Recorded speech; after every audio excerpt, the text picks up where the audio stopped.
Tugas guru bukan menjejalkan pelajaran. Guru harus menghidupkan pengetahuan. Akhirnya politik menjadi soal modal.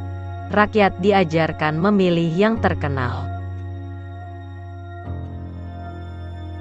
Tanpa perubahan cara berpikir, pindah ibu kota hanya pindah masalah.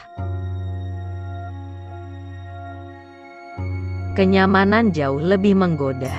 Kemapanan dianggap lebih utama. Membuat publik melek informasi, agar tak mudah termakan fitnah dan caci maki. Saat kekuasaan mulai berkoalisi, masih adakah kehendak rakyat dan ideologi dihargai? Dalam narasi-narasi hidup yang nyata, perempuan menjadi kekuatan tak terbatas. Kekurangan jangan terlalu dikhawatirkan, selama kepemimpinan berjalan penuh keterbukaan. Media selalu punya kesempatan emas, membangun keterlibatan sosial dan solidaritas. Rakyat diajak jadi penonton yang bertepuk tangan yang bayar tiket berupa pajak dan aneka pungutan.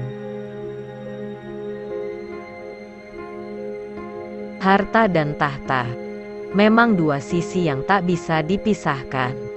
Perputaran uang jadi bahan bakar kekuasaan. Tinggal tunggu waktu lahirnya generasi pencipta, mereka yang akan harumkan Indonesia dengan karya. Kemampuan membaca medan, kecerdikan melihat kesempatan, dibutuhkan di tengah persaingan. Selama ini raga koruptor terpenjara, tapi bisnis dan hidup sosialnya lancar jaya. Ada yang salah dalam sistem hukum kita, terutama bobot hukuman dan efek jera. Budaya ketimuran harus jadi kebanggaan, bukan dengan ancaman dan paksaan. Tokoh sejarah memercikkan api inspirasi, hanya jika dipelajari secara rinci. Kasus misterius dibuka dengan data, mengusik mereka yang berdosa, membuka jalan agar keadilan tak kandas. Asalkan hukum tak dipangkas. Harta, asmara dan ambisi berlebihan, menghalalkan kebiadaban menggerus peri kemanusiaan. HIV/AIDS bukan masalah individual. Kasus dan korbannya menunjukkan jejak struktural. Sidang itu tak boleh hanya jadi tontonan apalagi dagelan. Ini ujian integritas bagi Dewan Kehormatan. Jabatan menjadi berhala ketika penguasa lebih sayang dukunnya. Proklamasi harusnya tak berhenti sekadar deklarasi, sebab merdeka mestinya bukan alat propaganda. Lama dilupakan dalam pembangunan, dipanggang api pertikaian dan perseteruan. Drama demi drama tak habis-habisnya mengemuka, kontroversi demi kontroversi terus menyita tenaga. Klise dan pemanis politik berhamburan, transaksi instan sibuk mencari jalan. Demokrasi tidak untuk melayani penguasa. Demokrasi ditujukan memuliakan warga negara. Tak akan ada pemberdayaan lebih kekal berkelanjutan tanpa melibatkan perempuan. Rakyat senang orang pintar berpolitik, apalagi yang bijak menjaga etika publik. Siswa niscaya akan haus pengetahuan. Ijazah takkan mengakhiri proses pembelajaran. Gaya komunikasi yang kerap tak berisi membuat kita bertanya, apakah para petinggi ini sesungguhnya mengerti? Pemimpin yang enggan berbagi sama saja ingin menang sendiri. Bila egoisme tak diakhiri, pasti ditutup dengan pecah kongsi. Televisi dituntut sanggup memediasi antara idealisme dan kalkulasi industri. Usia terlalu ringkas untuk dilewatkan tanpa melakukan perubahan. Setiap kita bisa mengambil pelajaran. Pembangunan membutuhkan kedamaian dan keadilan.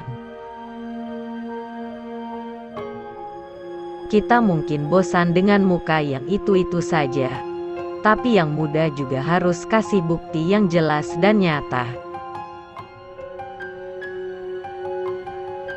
Karena kemerdekaan yang gagal diisi hanya akan menjadi narasi yang penuh basa-basi. Jika sidang etik bisa dipermainkan tanpa secuil kehormatan, sidang rakyat harus bisa melawan. Hukum yang terbiasa menghamba orang berkuasa, akhirnya sepele membela si lemah. Mereka berani mengambil posisi, bahkan berlaku bak politisi, bersikap gamblang dan berbicara lantang, karena percaya pada sang penantang. Negarawan yang taat konstitusi, bukan menyerah pada selera politisi. Sejarah akan menghitamkan mereka yang layak dijatuhkan. Sejarah akan meninggikan mereka yang memang layak dimuliakan. Bukankah melelahkan jika selalu ikut tren, apalagi hanya agar dianggap keren? Jika pemimpin tidak harmonis, rakyat juga yang akan teriris. Jika pemimpin tidak harmonis, rakyat juga yang akan teriris. Ruang publik didefinisikan oleh uang, air di kampung pun kering kerontang. Kebenaran guru bukan hal yang absolut, karena murid bukan kerbau yang harus serba nurut. Kita rindu pejabat penuh tauladan, yang memimpin bukan demi kekayaan. Media menggenggam publik luar biasa, katanya sabda lakunya menyerupai mantra. Pasar bebas segala aspirasi, sekaligus medan ilusi penobatan diri. Jika partai mengaku anti korupsi, mengapa calonkan kandidat yang terindikasi? Jumlah kursi pasti menentukan, tapi koalisi tak bisa abaikan kekompakan.